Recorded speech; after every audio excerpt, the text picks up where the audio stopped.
አጥፋው ስልኩን እባክህ። ወስኜ ነው የመጣሁት። እንደ ሌላ ቀን ትቶኝ ይሄዳል ብለህ ካሰብክ ተሳስተሃል። አልምረህ። ዛሬ ገለሃለሁ። ወንድሜ የት ነው ያለው? ንገረኝ። ይልቅ ጊዜ አታጥፋ። ስማ፣ ባለፈው ለምን አልተኮስክም? ወሬ ብቻ ነን። ይኸው ፊት ለፊት ነኝ አይደል? ተኩስ። ግን አንድ ነገር ላስጠንቅቅ፣ በተኮስክ ቅስፈት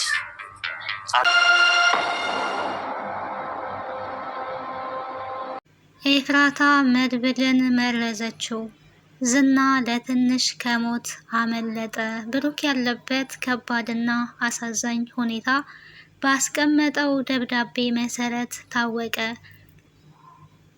ኤፍራታ ግን ዝናን ፈርታ መድብልን መረዛለች። ይሄ በጣም የሚያሳዝን ነገር ነው። መድብል እንግዲህ ኤፍራታን ይወዳታል። ኤፍራታ ከኔ ጋራ ትሰራለች ብሎ ተስፋ ያደርግ ነበር። ነገር ግን ዝና ባዘዛት መሰረት ኤፍራታ መድብልን መርዘዋለች። ይሄ በጣም ነው የሚያሳዝነው። በጉልበት ሲያቅታቸው መድብልን እንግዲህ መርዘው ለመግደል አስበዋል ማለት ነው። ሰላም ጤና ይስጥልኝ ውድና የተከበራችሁ የቻናል ቤተሰቦች እንዴት አላችሁ? በያላችሁበት ሰላማችሁ ይብዛ። ለዚህ ቻናል አዲስ ከሆናችሁ ሰብስክራይብ፣ ላይክ፣ ሼር እያደረጋችሁ ቤተሰብ ሆኖ ቀጣዩን ድራማ ምሳሌ ወደ እናንተ ይዤላችሁ መጥቻለሁ። በዚህ ክፍል እንግዲህ አዳዲስ ነገሮችን የምናይ ይሆናል። ብሩክ ያስቀመጠው ደብዳቤ ምንድን ነው የሚለውንም በመሀል ቪዲዮ የማስገባላችሁ ይሆናል። ብሩክ እንግዲህ ከመጥፋቱ በፊት እቤት ያስቀመጠው ቪዲዮ ተገኝቷል። ብሩክ አሁን ላይ ምን ውስጥ ነው ያለው? ምን አይነት ነገር ላይ ነው ያለው የሚለውን የምንመለከት ይሆናል። በመግቢያው ላይ እንግዲህ እንደተመለከታችሁት መድብል ዝናን ለመግደል ሙከራ አድርጎ ነበረ። ነገር ግን አልተሳካለትም። ዛሬ የመጨረሻ ቀን ነው፣ ተኩሼ እገልሃለሁ፣ ወስኜ ነው የመጣሁት፣ ቆርጬ ነው የመጣሁት፣ ብሩክ ያለበትን ንገረኝ፣ ወንድሜ የት ነው ያለው ንገረኝ እያለ እንግዲህ አፋጦት ይገኛል። ዝናም እባክህን ተረጋጋና እናውራ፣ በመጀመሪያ ግን ስለ ብሩክም ስላንተም የማውቀው ነገር የለም ብሎት ነበረ። በመጨረሻ ግን መድብል መወሰኑን ሲያረጋግጥ ቀስ ብለን እናውራ፣ እሺ እንረጋጋና ተረጋጋና ቀስ ብለን እናውራ እያለው ይገኛል። ዝና እንግዲህ ፈርቷል። ምንም ነገር ሳይዘጋጅ በድንገት ነው መድብል ዛሬ ከሁለት አንዳችን እንሞታለን፣ እተኩሳለሁ፣ እገልሃለሁ፣ አልተውክም፣ ወስኜና ቆርጬ ነው የመጣሁት፣ ወንድሜ ያለበትን ቦታ አሁኑኑ ንገረኝ እያለው ይገኛል። አላቅም ቢልም ታውቃለህ የት እንዳለ ብሏል። ዝና በትክክለኝነት በእርግጠኝነት ብሩክ ያለበትን ቦታ ሁሉንም ያውቃል ማለት ነው፣ ከካሌብ ሞሲሳ ጋር ስለሚሰራ እሱ። በመጨረሻ መድብል እንደማያርፍለት ሲያውቅ በቃ ቀስ ብለን እናውራ፣ ተረጋጋና እናውራ እያለ እንግዲህ ሸሽቶ አምልጧል። ከኋላ ግን ተኩሶ ሱፉን ቀዳዶበታል ማለት ነው። መድብል ባይገለውም ግን ተኩሶበታል። ዝና እንግዲህ ፈርቶ ሸሽቷል። ዝና ጀግንነቱ ምላሱ ላይ ብቻ ነው። መድብል የግድያ ሙከራ ቢያደርግበትም ግን ለዛሬ አልተሳካለትም ማለት ነው። ይሄንን ያደረገው ዝና እንግዲህ ይሄንን የተመለከተው ዝና ከሞት ማምለጡ በሮጦ መኪና ውስጥ ገብቶ ለዛሬ አመልጧል። ነገር ግን ከሞት ስላመለጠ ይሄ ሰው ገሎኝ ነበረ እኮ ካላጠፋሁት ከዚህ በኋላ አልፎ አይቀመጥልኝም፣ ማስወገድ አለብኝ፣ ዝም ማለት የለብኝም ብሎ ለካሌብ ሞሲሳም ደውሎ ነበረ። ከሞት ፈጣሪ ነው ያተረፈኝ ዛሬ፣ ያ ሰው ገሎኝ ነበረ በማለት ለካሌብ ሞሲሳ ነግሯል። ካሌብ ሞሲሳ ደግሞ እንዴ እንደዛ የሚባል ነገርማ የለም፣ በእጅ ያስገብቸዋለሁ ብለክ ነው እንድደውልልኝ የምፈልገው፣ እሱ በእጅህ ሊገባና ሊወገድ ይገባል እያለ ይገኛል። ዛሬ ያልተሳካም፣ እሱ ሊገለኝ ነበረ፣ ከሞት ነው የተረፍኩት በማለት ለካሌብ ሞሲሳ ይናገራል።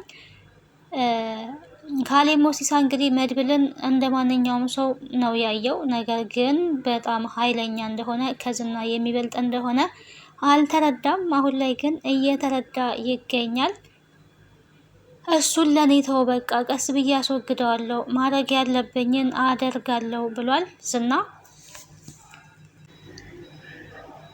ያዘጋጀው አማራጭ እንግዲህ እኔ መቅደም አለብኝ፣ ሳይገለኝ መግደል አለብኝ ብሎ ያመጣው አማራጭ በኤፍራታ በኩል መድብልን ማስገደለው። ምክንያቱም ፊት ለፊት ተጋፍጦ እንደማያሸንፈው ስለሚያውቅ ለኤፍራታ እና ለመሀሌት እንግዲህ እነሱን ጠርቶ ቀጥሮ ኤፍራታን መድብልን እንድታስወግጁ ፈልጋለሁ፣ መወገድ አለበት ነው ያላት። እኔ ይሄንን ማድረግ አልችልም ብትልም እንግዲህ መቃብርሽ ላይ ሩጫዬን ጨርሻለሁ የሚል ጽሑፍ እንድጽፍልሽ ፈልገሻል ማለት ነው፣ እኔ የምልሽን ካላደረግሽ ብሏታል። መሀሌትም ቁጭ ብላ ነው እንግዲህ እየተመለከተች የነበረው። መሀሌት የሆነ ነገር በይ እንጂ ብትላትም ኤፍራታ የኔና የመሀሌት ልብ አንድ ነው፣ ማድረግ ያለብሽን ታረጊያለሽ ብሎ መድኃኒት ነው የሰጣት። ይሄንን እንግዲህ ሰጠሽ መድብልን እንድታስወግጂ እንፈልጋለን ባላት መሰረት ለመድብል እንግዲህ በቢራ አድርጋ ሰጥታዋለች መድኃኒቱን ማለት ነው። እየተንቀጠቀጠችን ቢሆን ግን ሰጥታዋለች። ግዴታ መረጃ አለ መሀሌት ያመጣችው መረጃ አለ ብላ ነበረ እቤት የጠራችው። እሱ ደግሞ መረጃ ለማግኘት ቤት ድረስ ሲሄድ እንግዲህ በቢራ አማካኝነት ስጭ የተባለችውን መርዝ ሰጥታለች። ቤት ውስጥ እንግዲህ ቅድስት ባየችው ደብዳቤ መሰረት በጣም ተጨንቃ ነው የምትገኘው። ለረዥም ሰዓት ለመድብል እየደወለች ነበረ። መድብልም ጭራሽ ስልክ ሊያነሳላት አልቻለም። ምክንያቱም መድብል ለመጨረሻ ጊዜ ዝናን ለመግደል ከቤት ስለወጣ ምንም አይነት ስልክ መመለስ አልፈለገም። ስልኩን የሆነ ሰዓት ላይ ዘግቶም ነበረ። ሞገስም በጣም ተጨንቆ እንግዲህ ችግር ውስጥ ነው ያለው፣ መሄድ አለብኝ፣ ልደርስለት ይገባል ብሎ እሱም ሄዶ ነበር። ሲደውልለት ስልክ ሊያነሳለት አልቻለም። በስተመጨረሻም ወደ ቅድስት ነበረ ሞገስም የደወለው። ቅድስትም እንግዲህ ግራ ተጋብታ ወይ ቴክስት አላደረገች፣ ዳጣ ጋም ደውላ ጨንቆኛል እባክሽ ነይ እያለች እንግዲህ እያለቀሰች ለዳጣም ደብዳቤውን አስነብባለች። ደብዳቤው እንግዲህ ብሩክ ያለበት ለምሳሌ ብሎ ያደረገው ነገር ወንጀል ስለሆነ ከወንጀለኞችና ከካዲዎች ገንዘብ ተቀብሎ ስለሆነ ልጁን ያሳከመው የሚመጣበትን ነገር በደንብ ጠንቅቆ ስለሚያውቅ ያንን ነበረ የሆነ ነገር ቢደርስብኝ ዝና አለበት እኔ ለሚደርስብኝ ነገር ብሎ ደብዳቤ አስቀምጦ ነበረ። ያንን ደብዳቤ ነው ያነበበችው። ይሄንን ደብዳቤ እንግዲህ ያነባ ለመድብል ለማሳወቅ ነበረ። መድብል ግን ስልክ ሊመልስ አልቻለም።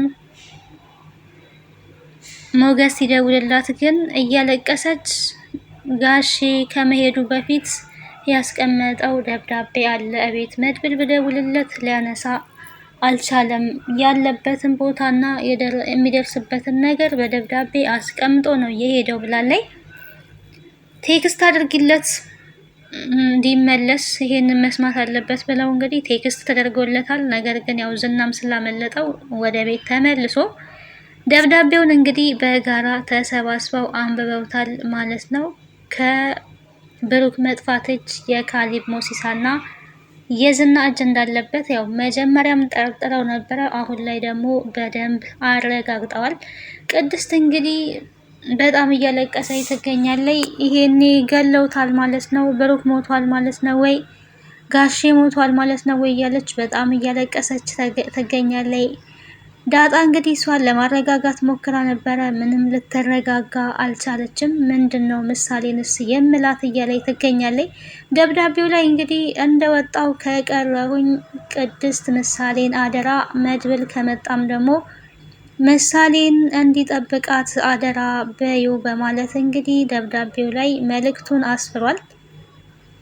ግን ዝና እንዳለበት ለልጄ ብዬ ዋጋ ከፍያለሁ፣ ገንዘብ ከካዲዎች ላይ ተቀብዬ ልጄን አሳክም ያለው ንብረት ደግሞ ቤቱን አስቀምጬላታለሁ የሚል መልእክትን እንግዲህ በደብዳቤው ላይ አስፍሮ ተነቧል፣ ሰምተናል ማለት ነው።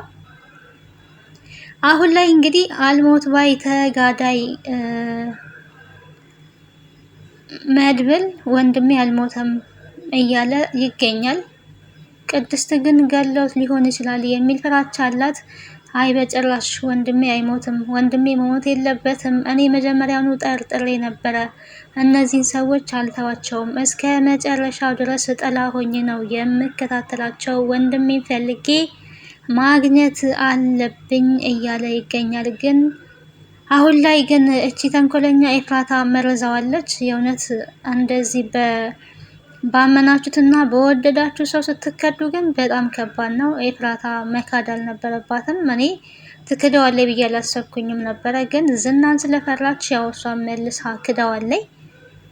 ለሱ መረጃ የሚያቀብል መስላ ለሱ መድኃኒት መስጠቷ ተገቢ አልነበረም። ያለውን እውነት ነግራ እንዲጠነቀቅ ብታረግ የተሻለ ነበረ። ግን ያደረገችው ነገር በጣም አሳዛኝ ነገር ነው። ኤፍራታ እንደዚህ ማድረግ አልነበረባትም።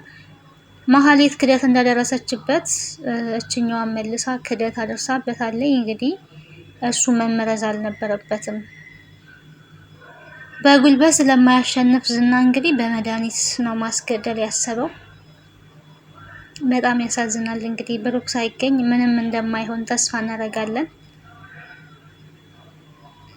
ዝና አምሯል፣ መወገድ አለበት እያለ ይገኛል። ማስወገድ ያሰበው እንግዲህ በኤፍራታ በኩል ነው እንጂ በራሱ መንገድ ምንም ሊችል አልቻለም። ተፋልሟል። መድብልም እንግዲህ እየፎከረ ነው የሚገኘው። አሁን ላይ መመረዙ ግን በጣም አሳሳቢ ነው። ከዛ በፊት ግን በጣም አለቃቸውም። ወንድሜ ማግኘት አለብኝ፣ ወንድሜ አይሞትም፣ እንደ ልጅነታችን አብረን መሆን አለብን፣ ረዥም ጉዞ አብረን መጓዝ አለብን እያለ ይገኛል። እንግዲህ መድብል ወንድሙን ካገኘ ረዥም ጊዜ ነው። እሱም እስር ቤት ስለቆየ ከእስር ቤት ሲወጣ ግን የጠበቀው ነገር የማይታሰብ ነገር ነው የጠበቀው። እንግዲህ አንድ ወንድሙ የእናቱ ልጅ ጠፍቶ ነው የጠበቀው። የቅድስት ለቅሶም እንደባሰ ነው የሚገኘው። ዳጣ አልፋ ተርፋ ብሩክ ምንም አይሆንም፣ ቆይ እንዲያውም እኛ ሳናቅ እናንተ ግን ተጋብታችኋል ወይ? ለምንድን ነው እንደዚህ የምታለቅሹ? ሁላ እያለቻት ትገኛለች። ቅድስት ግን በጣም አዝና እያለቀሰች ነው የምትገኘው። በዚህ ሰዓት አሁን ይቀለዳሉ፣ የሚቀለድበት ሰዓት ነው። አንቺ ደግሞ ዝም በይ እያለቻት ትገኛለች። ያው ዳጣ እሷን ለማረጋጋት ብላ የምታደርገው ነገር ነው እንጂ ብሩክን ዳጣም በጣም ነው የምትወደው። ብሩክ ያው ተወዳጅ ሰው ነው፣ ለልጁ ብሎ ዋጋ የከፈለ ሰው ነው ማለት ነው። ካሌብ ሞሲሳ እንግዲህ መድብል እንዲወገድ በተደጋጋሚ ከካሜራ ጀርባ ሆኖ እንግዲህ በድምፁ ትዕዛዝ እያስተላለፈ ይገኛል። ለዛሬ እንግዲህ እዚህላችሁ የመጣሁት ድራማ ምሳሌ ይሄን ይመስል ነበር። ቀጣዩን ወደ እናንተ እዚህ እስከምመጣ ድረስ ቸር ሰንብቱ። ቤተሰብ ያልሆናችሁ ቤተሰብ ሁኑ። ሀሳብና አስተያየታችሁን በኮሜንት አስቀምጡልን። ስለነበረን ቆይታ አመሰግናለሁ። ባይ ባይ።